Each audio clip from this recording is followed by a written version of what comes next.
O panoorin natin itong yung nanonood ng isabong oras ng session ng pagboto ng mga congressman. Habang busy ang mga kongresista kahapon sa botohan, O busy sa gitna ng session. Nakatutok sa online, sabong at bilyar. Dalawang congressman yan, mambabatas, dalawa. Dalawa sila. Tapos isang nanonood ng bilyar. para sa susunod na mga lider ng Kamara, busy rin ang ibang kongresista sa ibang bagay. Hindi nga lang sa ongoing session, kundi sa online gaming. Online sabong Ayan online sabong, gumagalaw pa Online sabong, gumagalaw pa. Grabe, sino kaya ang congressman na yan? Sino kaya? Nanonood Magkano kaya ang pusta niyan? at bilyar gaming sa kanilang cellphone ang pinagkakaabalahan ng dalawang kongresistang Dalawang congressman nag-iisabong. Grabe grabe kayo Ang dami niyong pera Sige, sugal kayo. ito. Tila ito ang pampaalis inip ng dalawang mambabatas dahil sa dami at haba ng proseso ng botohan kahapon sa pagbubukas ng first regular session ng 20th Congress. Pero ang tanong, sila nga lang bang dalawa ang busy sa paglalaro ng online gaming? Dahil sa haba at tagal ng botohan sa plenaryo, kanya-kanyang paraan ang ginagawa ng mga mambabatas para maibsan ang pagkainip.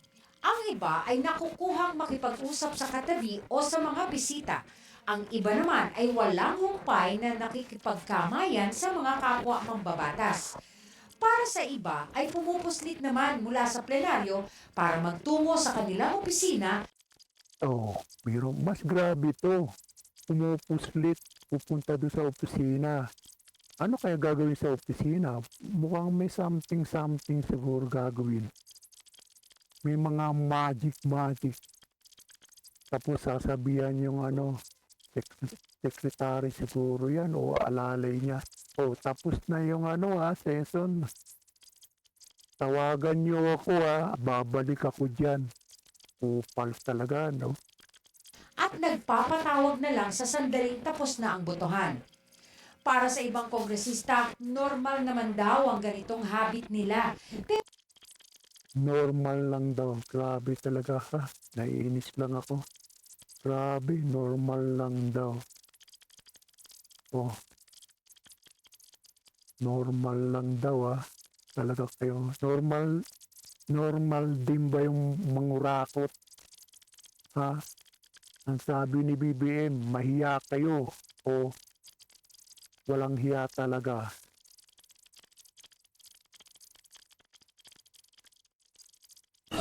Totoo, hindi ako nag-wish. Ito pala yung congressman na isabong nanonood ng magkano kaya ang pusta nito, no? Magkano kaya? Malaki, daming perang nakurako siguro to. Grabe. Pakinggan natin yung alibay nito Kung lulusot. Hindi lulusot sa akin yung alibay na yan. Sabong, sa totoo lang, may nag-message sa akin sa messenger. So, tinignan ko lang naman. Hindi ko naman nakalain na meron palang magkukuha ng aking mga private messages. So, nagulat na lang ako. Dahil alam ko naman, meron talagang hindi dapat tinitingnan. Pero okay lang yon. Dahil malinis ang konsensya ko, hindi naman ako nagsasabong. Ako, hindi mo ako makikita sa kahit sa sabungan. At fake news. Online sabong sinasabi, niwala akong GCash. Niwala akong money transfer na online. Hindi ako marunong dahil old school tayo. Maniniwala ba kayo sa sinasabi ng bugok nito?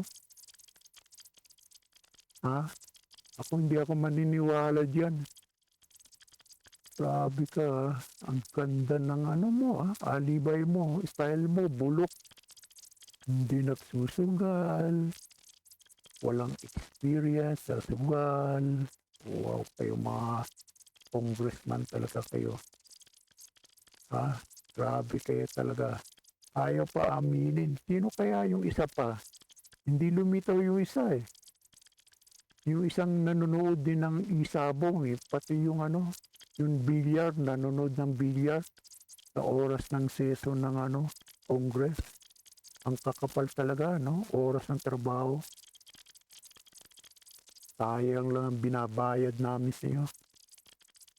Grabe kayo. Yung pinakagrabe, yung pupunta sa ano, sa opisina, pupuslit. Parang ano, yan ha, may milagro yan, pupuslit doon ha. May something talaga.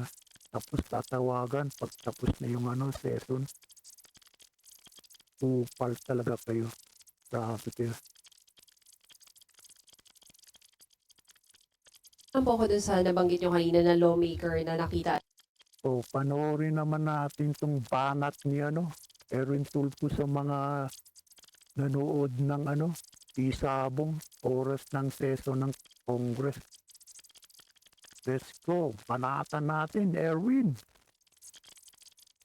Allegedly watching Isabong. Do you think po, una, reaction niyo po doon and kailangan po kaya ng disciplinary action doon? Bahala na po. Dito na po tayo sa Senate. Congress po yun. I believe nasa Congress po yun. So, bahala na po yung ethics committee doon, yung mag-discipline sa kanya. Pero, very frustrating when I saw that we were in session, we were on a break kahapon dyan sa lounge nung pinakita sa akin ng mga senador. Kilala mo ba ito? Sabi ko, hindi ko mamukhaan. Pero, come on. Nandoon ka sa Congress. Oh, it doesn't matter kung boring yung botohan ng speaker. Magantay ka. Trabaho mo yun eh. There's a Oh. Magtrabaho ka. Oh. Kahit na boring magtrabaho, sabi ni Erwin, banatan natin. Sermonan natin itong mga kupal ng congressman. time kung sugarol ka, which is bawal, di ba sinabi na bawal pag government official ka magsugal, kung talagang hindi mo matiis yung kate, hintayin mo na lang, di ba? Hintayin mo hanggang matapos yung ikang trabaho mo sa kongreso or matapos yung trabaho mo sa gobyerno because pinapasweldohan kami ng taong bayan ninyo para magtrabaho, hindi para magsugal. Nakakahiya naman. You pay us thousands and thousands and then magsusugal lang. Number 2, bad example. Sinabi na nga ng gobyerno, bawal ang sugal. Bawal ka magsugal. Ba't ka nagsusugal? I hope the Congress will do something about it kasi nakakahiya. Sir, dapat din ba Oh, ha? Mga congressman, yung nag-isabong dun sa ano, session ng Congress ha, hinanatan kayo ni Erwin ha. Sana tumalab sa inyo ha. At saka yung sabi ni BBM, mahiya kayo ha, mahiya. O kung walang hiya ha, baboom.